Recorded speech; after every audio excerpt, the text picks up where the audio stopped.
মুহূর্তেই শেষ হয়ে গেল ঋণগ্রস্ত এক কৃষকের বেঁচে থাকার শেষ সম্বল।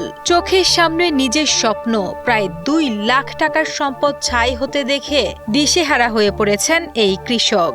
রাজবাড়ীর বালিয়াকান্দিতে সোমবার দিবাগত রাতে দুর্বৃত্তদের দেওয়া আগুনে পুড়ে ছাই হয়ে গেছে সুনীল কুমার পালের ৩৩ শতাংশ জমির পানের বরজ। এই আগুন শুধু বরজই পুড়িয়ে দেয়নি, পুড়িয়ে দিয়েছে পরিবারটির বেঁচে থাকার স্বপ্ন। এইখান থেকে পান নিয়ে হাটে গেলে আমার বাজার, অন্যথায় কোনো ব্যবস্থা নাই। রাজবাড়ী জামালপুর ইউনিয়নের কৃষক সুনীল কুমার পাল ধার দেনা আর হাড়ভাঙা খাটুনি দিয়ে তৈরি করেছিলেন বরজ। কৃষি ব্যাংক থেকে নেওয়া ১ লাখ টাকা ঋণের কিস্তি পরিশোধের আগেই সব হারিয়ে এখন তিনি নিঃস্ব। ২০১৪ সালে স্ট্রোক করা পঙ্গু বাবা আর থ্যালাসেমিয়ায় আক্রান্ত অসুস্থ মায়ের চিকিৎসার খরচ জোগানোই ছিল সুনীলের প্রধান লক্ষ্য। কিন্তু সেই স্বপ্ন এখন ধুলোয় মিশিয়ে গেছে।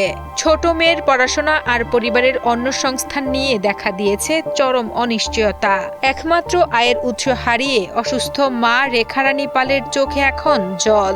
আনুমানিক তখন রাত ২টা হবে। পাশের বাড়ির লোক, আমার বড়জের পাশে যেসব বসত বাড়ি, সেইখানকার লোক আমার ডেকে নিয়ে আসে যে তোমার বড়জে কে বা কাহারা আগুন দিছে।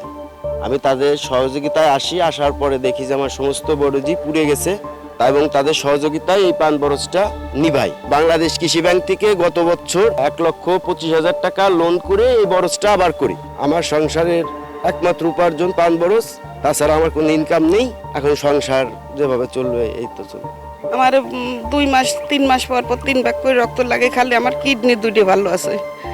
আর ওর বাবার হইলো হার্ট লাংসের সমস্যা, সে কোথায় যাবার পারে না, হাঁটবার পারে না, ঘরে বসে থাকে।